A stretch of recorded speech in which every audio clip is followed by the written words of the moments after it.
Welcome to Building the Future. I'm your host, Kevin Horick. You can find the show online at buildingthefutureshow.com or follow me on Twitter at buildingshow. You can also find it on iTunes, Stitcher, and YouTube.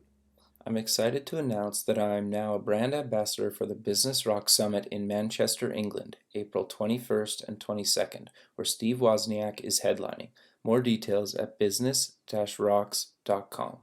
Welcome back to the show. Today we have Marcel Fairbairn, CEO of LED Source. Marcel, welcome to the show. Thank you for the opportunity, Kevin. Yeah, so maybe before we kind of get started about kind of what you're doing and whatnot, let's talk about where you grew up. Yeah, absolutely. First of all, I'm happy to say that my Flames beat your Oilers on the weekend on Saturday night, so in Edmonton as well, so that was kind of fun. But I grew up in Calgary, Canada, of course, home of the Calgary Flames. Sure. And relocated to South Florida in 1991, and I've been living here in Palm Beach County since that time. So, but yeah, I'm a Canadian, and I'm from just down the road from you. Yeah, about 3 hours. So, Yes. I'm curious, and what made you move to Florida? It's actually quite a long story, but it's related to, the typical reasons that you jump from country to country and move around the world, a girl and a career. And so it was a little bit of both. My wife is from Chicago, and I kind of jumped from Canada into Chicago first for a very short period of time, and then was offered a career position in 1991, end of 91, by a company that was based in Denmark, but their U.S. office was in Miami, Florida. So my wife and I relocated to, well, she was my girlfriend at the time, but we relocated to Florida, and we've been here living happily ever since. Nice. Yeah, that's awesome. I love Florida, so I'm excited to come down again. Yeah, me too, especially this time of year when everyone else is complaining about blizzards and snowfall and cold, and here it's a balmy 85 degrees. So yeah, exactly. I feel bad for you. Not a terrible place to be. Yeah. Cool. So I'm curious then, how did you get into technology? Well, again, another long and I find that a lot of people who end up in certain businesses didn't go straight to that business right out of college, or it was not really the expected result of their career or whatever. Sure. So I started as a musician early on back in Western Canada, and somehow that music background and musical creative background led me into the lighting business. And I started my lighting career in, I hate to say it, but mid to late 80s. And from there, it just kind of blossomed into a lighting career. And then I guess what you're calling technology is the fact that I'm now in the LED business. Exactly. And that was really just a natural transition. I was in lighting, and it was, I remember it quite well. I was the head of a company, that company based out of Denmark. And I was in Orlando at a lighting convention and walked by a booth and saw a guy with a little round thing dangling around his neck that had a bunch of different color LEDs, red, green, and blue LEDs on it. And he had a little controller in his hand, and he was able to mix those three colors to create any other color. And I stopped in my tracks, and I said to my secretary at the time, "Oh my God, things just really drastically changed." And she said, "What do you mean?" And I said, now that we've got all three of these colors of LEDs, we're going to be able to produce any color, and LED is going to really take over the lighting business. And at the time, I guess I really didn't know the impact of that statement. In 1997, it was very early in the LED business, and really it was all based on color changing stuff. It wasn't based on what we now know today, the white general lighting, commercial lighting applications. So, really that was kind of my first notice of where technology was going to go and what my part in that technology was going to be. So it was a very normal, typical transition from what we'll call traditional or conventional lighting into LED for me. Sure. So did you go to post-secondary or anything for any of this stuff at any point in your career? No, I really didn't. I was very much a self-taught lighting person. Again, I was in rock bands Sure. in the in the 70s and early 80s. And it's funny because I was always the guy that they would assign to go connect the 220-volt power supply to our big light dimming packs. Right. And I now know that I was kind of dumb at the time. They were doing that because nobody else wanted to get shocked. And at the time, you would always go to the bar manager and say, "You sure that 220-volt supply on the stage is turned off?" And he'd say, "Oh, yeah, turned it off myself." And, a few minutes later, I'm laying on my back on the stage because I just got hit by 220 volts of electricity. So, but, that kind of started it. And, just from there, I really just loved the creative aspect of lighting. And so I became very excited about the products. And it was a really interesting time for lighting, too, because lighting itself at that time was really transitioning. And, I guess I've hit two different periods of time, disruptive periods of time in the lighting industry. I never really thought of it this way, but the first one was going from conventional to automated lighting. And that's where I started in the lighting business. And what that means is conventional lighting being typical theatrical lighting that just pointed at a subject, didn't change color, didn't do anything. And that was transitioning over to automated lighting, where you were able to move the lights and reposition them using a computer control system. And you could also change the color of those lights. So any light show you see now is made up of a combination of automated lighting and LED lights. And really, there's hardly any conventional lighting used anymore.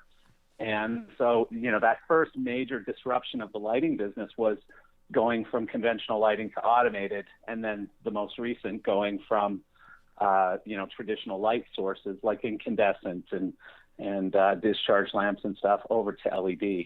So I've been lucky to be a part of both of those. Sure. No, that's awesome. So at what point did you start LED Source? Well, we in 2002, I was already in business with my other company, which is gearsource.com. It's like an online, it's like the eBay of the concert, entertainment, sound, lighting, staging, video business. Right.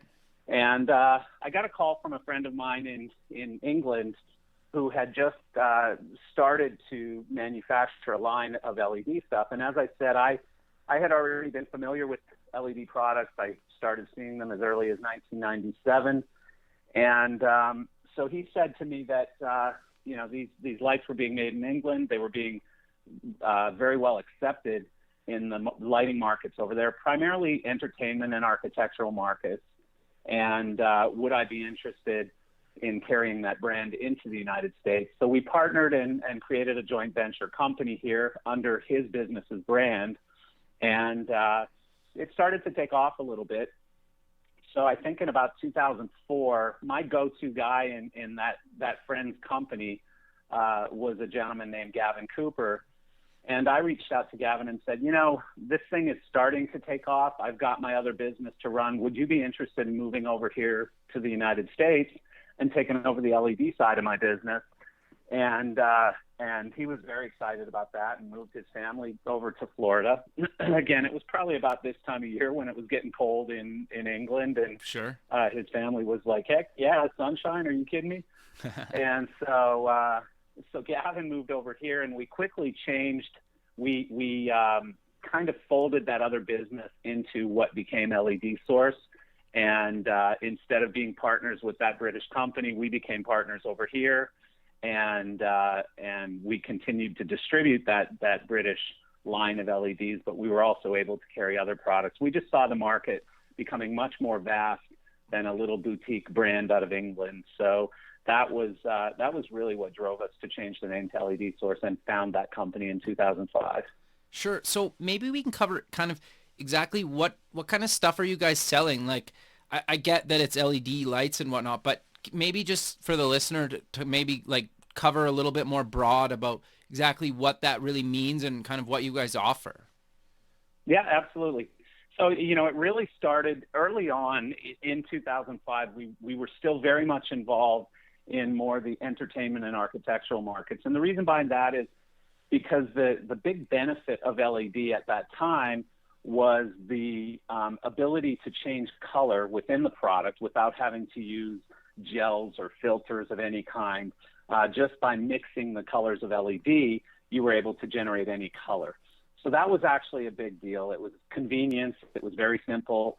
And from a packaging standpoint, just made a lot of sense as far as entertainment was concerned. But in the architectural business, the real big benefit was lack of maintenance. So think about back in the late 1900s or the early 2000s even, people were lighting bridges and buildings using traditional older technologies. Sure. And those lights were generating a lot of heat. They were failing quite often. So, I know, for example, we recently were involved in relighting the Epcot Center, the ball the Epcot Center in Orlando. So that ball used to be lit by conventional lighting technology. And, and other projects like that, where there was another project actually over at downtown Disney, which is gone now, this particular project, but it had a moat around it. And that moat, people were always out in rowboats replacing light bulbs. So bridges, things like that, where access is not very simple, LED made a whole heck of a lot of sense. So fast forward a little bit, what happened is LED went beyond color changing products, and they came up, I'll try not to geek out too much on technology here, but scientists came up with something called remote phosphor, where you were able to take blue LEDs and put a phosphor coating over top of them. And the particular color of blue was able to excite that phosphor and create white light. And so now you had, there's no such thing as a white LED. So you had these blue LEDs that were capable of producing white light. And now what that did is gave us access to all general lighting markets. So now instead of just going after lighting the bridges and the buildings of the world with color, we were able to now replace standard lights in your ceiling with LED lights that gave you the benefit of much longer life. We're talking about light bulbs and light fixtures that can last as much as 20, 25 years. They were able to save a ton of energy, in most cases anywhere from 50 to 90% energy savings. Wow. And they don't generate any kind of heat. So, just all kinds of benefits provided by this technology. And it's one of the few green technologies that really ever came out that saves you money and pays for itself. Whereas, most times when we talk about buildings that are becoming more green, you're talking about putting, less harmful products in your cleaning and your paint on your walls, all kinds of things. And that all costs extra money, whereas with this LED lighting technology, you're able to save the money. And due to those savings, another service that we provide is we will finance these projects. So when we're looking at a job that, let's say it's $100,000 to replace all of your lighting with LED, we'll pay for that up front. We'll put the money out. We'll pay for installation and even recycling of your old products. And then the way that money gets paid back is based on the savings. So if you're saving $2,000 a month in electricity, maybe the lights will cost you $1,700 or $1,800 a month. So you're still pocketing some money. And then in a few years, you get the entire $2,000 a month. And by then, chances are the energy cost has increased. And now instead of saving $2,000 a month, you're saving $3,000 a month. So it really is kind of a win-win-win type of solution. Sure. That's what I find kind of interesting about your angle and kind of what you're doing is you kind of have a different spin on the business model side of things. And that's kind of what fascinated me about kind of you and what you're doing. I kind of want to cover a little bit on franchising, and we should definitely mention that you were in Entrepreneur magazine for kind of being a rebel. And I kind of love how you kind of go about things differently. And I think it's really inspiring.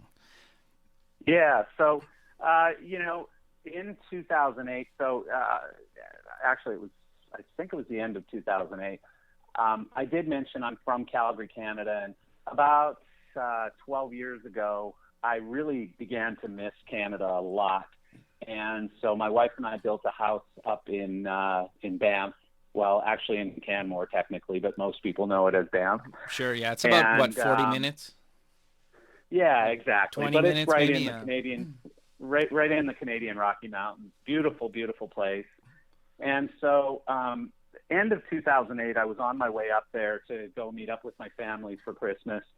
And I met a gentleman on the plane, and we were talking about LEDs, and he was really inspired by our business and really excited about LED technology. He had been investing in a brand called Cree in their stock, and was quite aware of the technology and where the market was going, and really said LED is the future. And this was pretty early on. This was in 2008.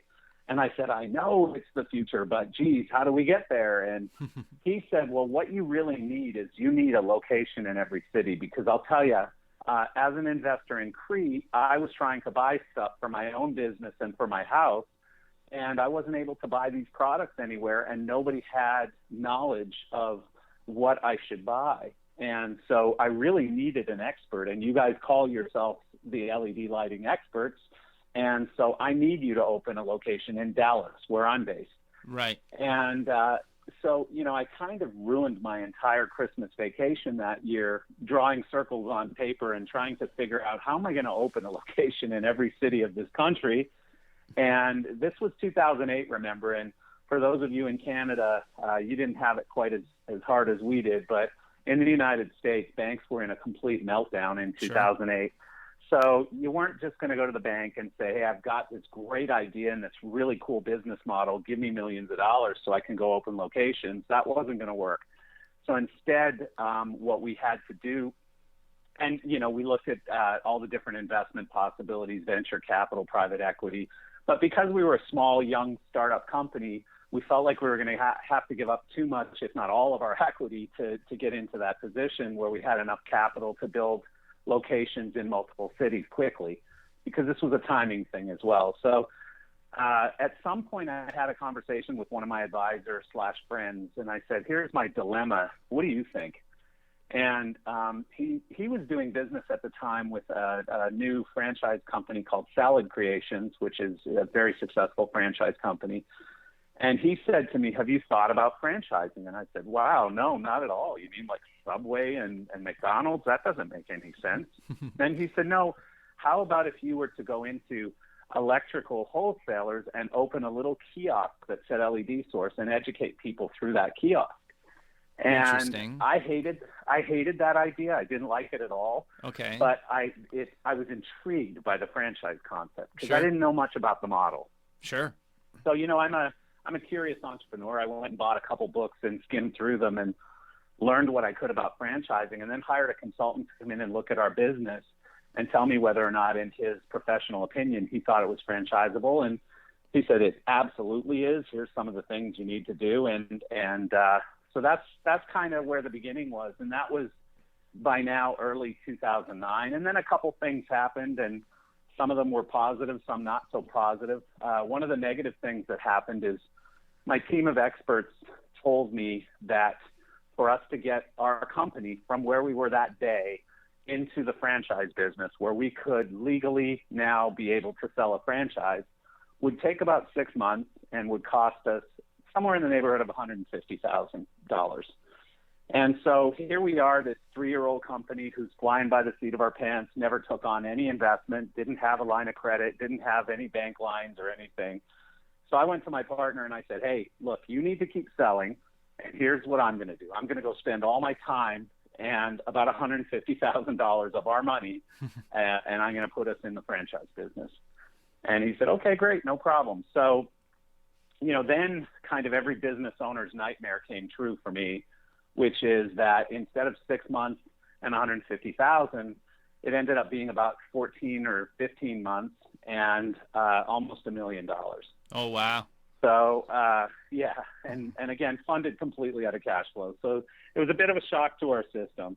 But we sold our first franchise in early 2010.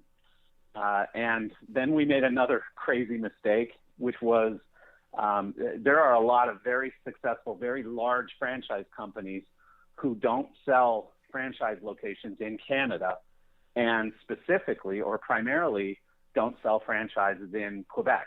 And there's a lot of reasons behind that. The laws are real tough because of the bilingual requirements on labeling and all sorts of stuff.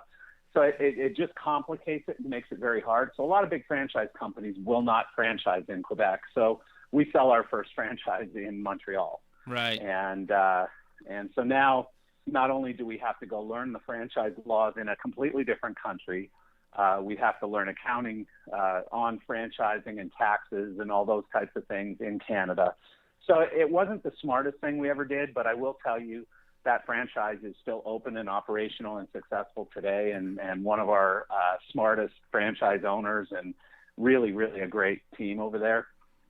So, I really wouldn't turn back. But, in this article that you mentioned in Entrepreneur, which I think is still out this month, the whole magazine is based on rebels, and I guess they're billing me as a rebel. Sure. And one of the reasons is because I had this attitude in franchising, and I mentioned it in the article, that I would fix franchising.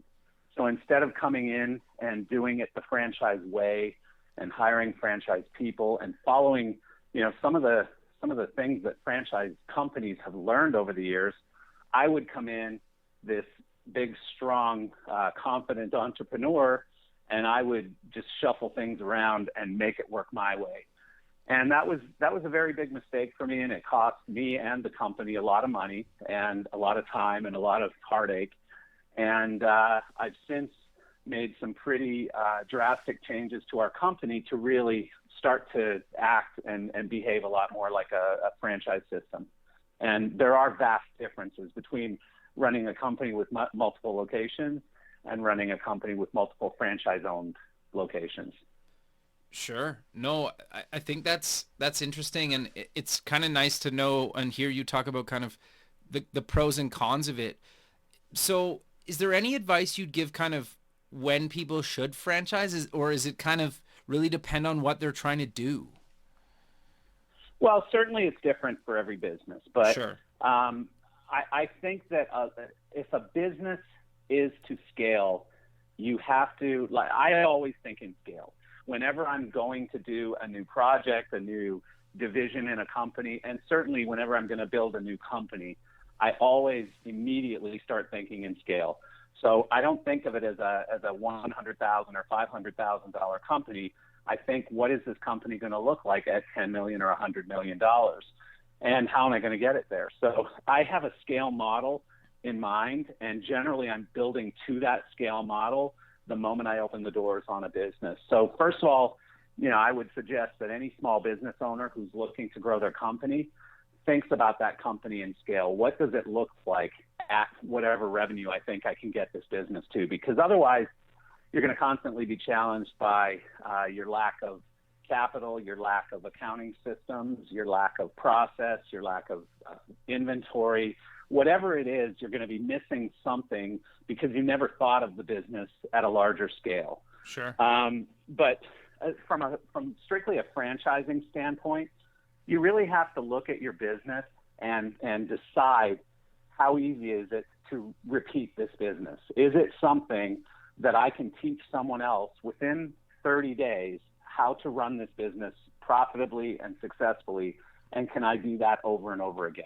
Interesting. And if your answers are yes, chances are your business is franchisable. And I don't recommend it to everyone. I certainly recommend that you talk to experts, and I'm certainly willing to throw my email address or whatever out there to people if they want to reach out to me. I'd be happy to have a conversation with someone who's thinking about getting into it.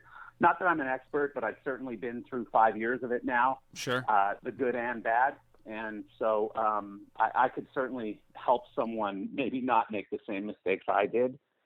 But it's an unbelievable business model when it works, and it's a frighteningly painful business model when it doesn't work. No, I think that's really good advice.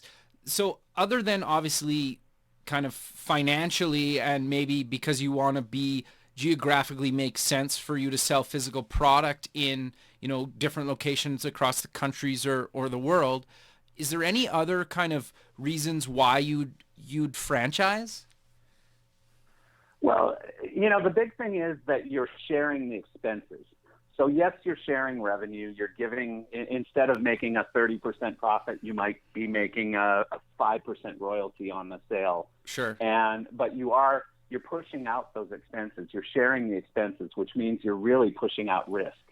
So, for me to go out and borrow from a bank $10 million and open a bunch of locations versus going to 10 franchise owners and having them spend $1 million of their own money to open those locations, which, those numbers are not real in my case. It's much smaller. But, you're sharing the risk and you're sharing the expense side of the business, and you're also sharing the upside, the revenue. So franchise businesses work very well at scale. There's that word again. But our system, we know that it will start to be very profitable and successful at somewhere around 30, 35 franchises. Until then, it's a business that doesn't make a whole lot of sense. At 18, which is where we are today, we're not making a lot of money on the franchise side of our business, but we know where it's going. We can see where it's going. We've already proven the concept. At 18, you're past all the scary times in franchising. Usually once you get to 10, you've kind of gotten out of the weeds a little bit. And so at 18, we've proven that we can build a franchise system. We've proven that it works. We've proven we can create successful franchises. Now we just have to scale it up to a point of profitability. Once you get to 100 or 150 franchises, one of the great benefits is that it's now a relatively easy business to operate, and it's quite profitable. And they're also very much sought after by private equity. Sure. Private equity love franchise companies because it's a very known scale model, and it's just something that they see as a very easy business to operate, and real identifiable profits and just a simple model. Sure. No, I think that's awesome. So if I was looking to maybe franchise something, how do I even start, or where do you go for that? Well, there's a lot of different places. The IFA, International Franchise Association, is kind of the organization to be involved in as a franchise company. So you can start by going to their website. I think it might be franchise.org, Okay. I believe is their web address. And so you can go to their site and start poking around and learning a bit. There's all kinds of resources available through the IFA. But there's something called the Emerging Franchise Conference, or Emerging Franchisor Conference. I believe it takes place in South Florida every year. And I went to it one time when we were first getting into franchising. And really what it is a lot of people who are successful in the business speaking and teaching people who are either new to the business or considering getting into the business. So that's a really great resource right there. And the IFA in general is a great resource. But I would say use social media, reach out to guys like me who are in the franchise business, follow us and learn from us, and even, reach out and try and start conversations with us, because, there's no better way to learn than from a mentor who's already done it or is in the thick of it right now. And I certainly am a person who's willing to give up some of my time to help educate others, to get into that business. I believe in giving back and all those kinds of things. I think it's great karma. So, I think those are some great ways. And then eventually you have to start spending money, and that's when you hire a really good franchise consultant. And again, you can find franchise consultants through the IFA. A franchise consultant will help look at your company, figure out how to create your franchise system. They'll help you write operations manuals, training manuals, and then you'll also have to hire a franchise attorney. And for sure, one thing I will caution anyone against is using your cousin, the family attorney, I got you. to create franchise documents, because franchising tends to be a fairly litigious business. And the people who get in trouble are the people with the weak documents. If you've got documents done by a real franchise attorney who is qualified to create those franchise documents, chances are you'll be pretty safe. But there's a lot of holes that you can fall in the franchise business if you're not well protected. And we have probably the best franchise attorney in the business is a gentleman named Brian Schnell, who's based out of Minnesota. He's not inexpensive, but certainly at the end of the day, you want to make sure your documents protect both the franchisee and us. Sure. In the event of a disagreement. Sure. No, I think that makes a lot of sense, and that's actually really good advice. So I know you kind of touched on it here and there, but is there anything else that you'd recommend that people should do or not do when kind of looking to franchise? You know, I think as far as the things that you should do, again, learn as much as you can before you get into it, because you can lose a whole bunch of money really quickly. And what happens in franchising, if you do it wrong and you rush out and you sell franchises real quick, but your model isn't really ready for franchising, what's going to happen is you're going to have 5 or 6 angry people on the other side who invested in your business model, and they're now not making any money. Right. And what I'll say is, in a normal startup business, if I fail, if I start a new business on my own and I fail, I blame me. If I start a franchise business that's your brand, I'm going to blame you. Sure. And it's just an interesting dynamic in franchising. So no matter what happens, it's always your fault as the franchisor. They blame you. Right. And so you have to be prepared for that. And I can tell you with a great deal of honesty that at the stage that we're at today, all of our franchisees love us. We have a very good relationship with our franchisees. We take very good care of them. And they're not all making huge money yet either. So, you know, some of them still just have big eyes and they're really expecting to do great things. But it's because we've gone out of our way to take care of these people. So, you know, to get into franchising just to make a bunch of money on franchise fees, I would say you're getting into the wrong business, because you're just going to be selling yourself into problems. And they can be pretty drastic problems, and there's a lot of lawyers out there waiting to come after you and take those fees back. Right. So you really do have to have a legitimate desire to help people make money in your business model if you're going to get into franchising. And, you know, the other thing is, once you do start a franchise company, I learned again the hard way, like almost every franchise business does, but don't just sell a franchise to anyone who's got a Visa card or a checkbook. You have to vet your franchise prospects and make sure that they are people that you want to be in business with, because although they're independent business owners, they're not my partners, they're not my customers, but I am stuck with them. I can't just fire them. You know, I am now stuck with that person. So I have to make sure that the person on the other end is someone that I feel like I really want to be in business with. And secondly, someone that I feel like will be successful in our business. Because if they're just going to fail, whatever your franchise fee is, and today ours is $49,500, but whatever your fee is, it's not worth it. Right. I will lose more than that on a bad franchise. So just be cautious who you sell them to. And other than that, I mean, again, there's no other business model I know of where you can take, you know, we're dealing with a brand right now that's called Medici. It's a high-end pizza restaurant, which is owned by the same people as Menchie's Yogurt.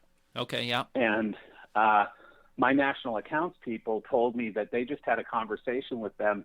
Medici just sold 150 franchises in 100 days. Oh, wow. And so they've only launched the brand for 100 days, and they've already sold 150 locations.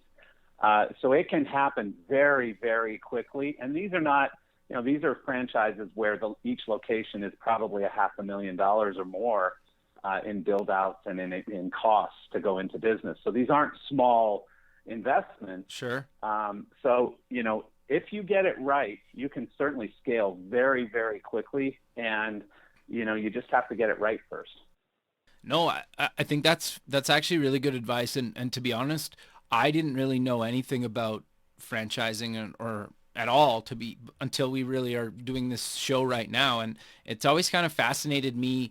And I'm sure there's tons of other people that are looking into getting into it that don't know anything about it either. And that's partly why I wanted to have you on the show.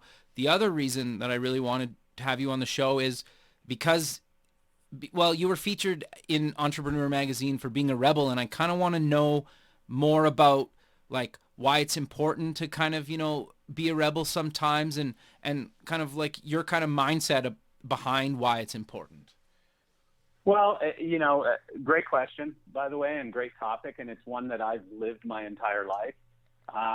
So a couple of things. First of all, a guy that you guys in Edmonton know really well named Wayne Gretzky coined a pretty interesting quote a while back when someone asked him why, and anyone who's gone to a sales conference has probably heard this one, but someone asked him why he scores so many goals, so many more goals than any other hockey player out there. And he said, it's simple. I go where the puck isn't. And in business, since I was a very young kid, in business, that's what I've done my entire career. So I don't follow the crowd. I don't jump into a business. It's like right now, one topic that comes to mind that everybody's jumping into head first is the marijuana business. Yep. And I have no interest in it whatsoever. Number one, it's not something I would be proud to go home and tell my children I do for a business. And number two, it's just another one of those crazy sort of gold rush businesses. And I just don't have an interest in it. And I'm sure there's a lot of people that are going to make a lot of money in that business, but I don't go with the crowds. I go either, where the crowds are not, or into businesses that there are no crowds yet. It's such a new business. And we certainly did that in the LED space and in the franchising of an LED company. We were the first national LED lighting brand as a LED lighting solutions provider in anywhere that I'm aware of, but certainly in the United States. And secondly, we were the first, and this is kind of where Entrepreneur was going with me, is that we were the first company to franchise an LED lighting system, and therefore they called me a category creator. And that doesn't happen often. Yeah, well, congrats. That's awesome. Business. Yeah, thank you. As you might imagine, there's thousands of different franchise brands out there, and they cover everything from maid services to massage to burgers and hot dogs and everything you can possibly imagine. So it's not often that a new category pops up in franchising. And so that was kind of interesting that they recognized me for that. And, again, I always tend to do things a little differently or my own way. I don't follow the crowd, and I guess that's what makes me a rebel. And so, I would say to people who are listening is follow your convictions, be convicted, be so into that idea that nobody can possibly sway you from that idea. And I feel like you're going to succeed because, if you're that convicted and you're convinced that your idea is great, don't let people talk you out of it, and you'll succeed. And unless, genuinely there are people who have stupid ideas. And, for you, I apologize. But for those of us who have reasonable ideas, you don't have to reinvent the wheel. It just has to be a little bit better, a little bit cheaper, a little bit different than the next guy. And you can be wildly successful with that idea or business or whatever it is. Sure. I think the thing is, too, is there's ways to validate your ideas, and whether you need to pivot or try something new before you kind of follow that, instinct or down the road of going in a terrible direction, right? So, well, and I'll tell you what, Kevin, today, kids and younger people and people in business today have tools that I certainly did not have. And I think you're part of the younger generations, but I'm 51 years old. And I certainly didn't have, when I was starting in business, tools like the internet. And to me, from a standpoint of testing an idea, there's nothing like the internet because you can get immediately, you can get information back, results back that tell you how your test did. And so in the past, you couldn't do that. And, things like e-commerce sites, I can change something on the site, and within a couple of hours, I can have the results of what that change did. Sure. Did it give me more traffic? Did I sell more? Did I sell less? Did I make more money? Did I make less money? you know, the internet is a very, very powerful thing, and it's a tool that I didn't have when I was starting in business, and it's an incredible opportunity for young people today. Sure. No, I think that's awesome. And you're right. Like if you can validate your idea through the internet and then you believe in it, you know, you just need to go for it. Right. And it doesn't really matter. Absolutely. And you need to cut out the people in your life that are negative. And that's what I did this year. I really cut out any of the negative people in my life. I just like stopped talking to them. Just over. Yeah. You know, like, you know, it's tough to do, but you know, I learned that very, very early on. I grew up in, you know, I tell people I grew up in the bad part of Calgary, and people laugh at that because, you know, it's not like Los Angeles or New York where you really got a bad part. The bad part of Calgary is kind of like, you know, a country club in a lot of other towns. But I did grow up in the bad part of Calgary, and I learned probably in my mid-teens that you are who you hang out with. You will become who you hang out with. Sure. And so you associate yourself with successful people, you're going to be successful. If you associate yourself with you know, criminals and bad people, that's probably who you're going to become. And so I did the same thing. I really had to kind of point my ship north and get away from the crowds that I was a part of as a youth. And, you know, it certainly served me well. Sure. Well, yeah, obviously you're doing really, really well. And, you know, just the fact that you took the time into your busy day to, you know, kind of tell your story a little bit and give advice to people. And, you know, obviously you got featured on one of the top, if not the top entrepreneur magazine.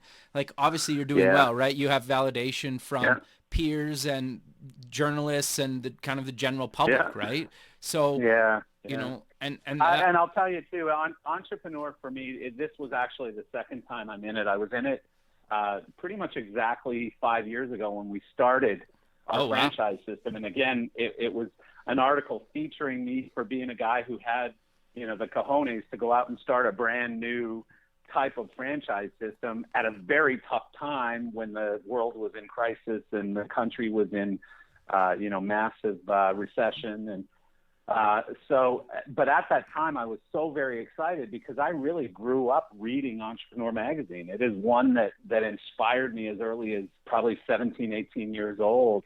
So now at almost 50 to be featured in Entrepreneur magazine was really exciting and a proud moment for me. And, you know, my mom still has it on her counter at home today. So that first magazine. That's awesome. No, that's cool, man. Well, sadly, we're out of time. So I know you kind of mentioned people can reach out to you, but maybe let's promote where people can find the company online, you online, and any other links or things you want to mention to kind of close out the show. Yeah, thank you. So our website obviously is www.ledsource.com. From our website, you can link to any of our social media. We've got, we're pretty active on Facebook, Twitter, YouTube, where we've got some great LED lighting types of videos.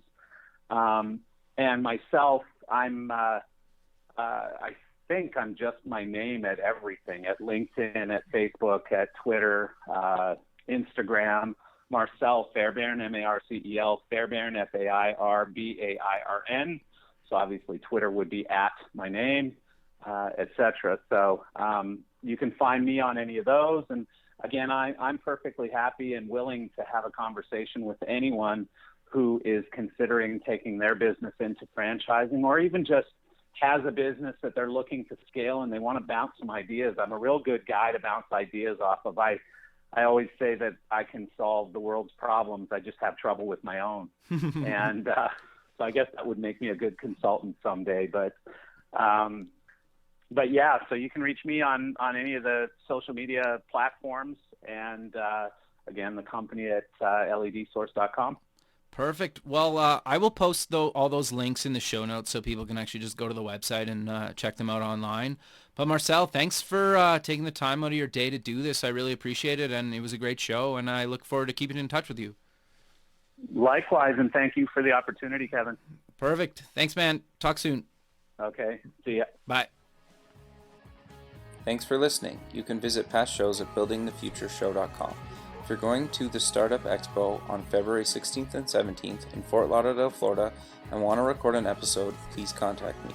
The music for the show is by Electric Mantra. Check him out at electricmantra.com. Until next time, keep building the future.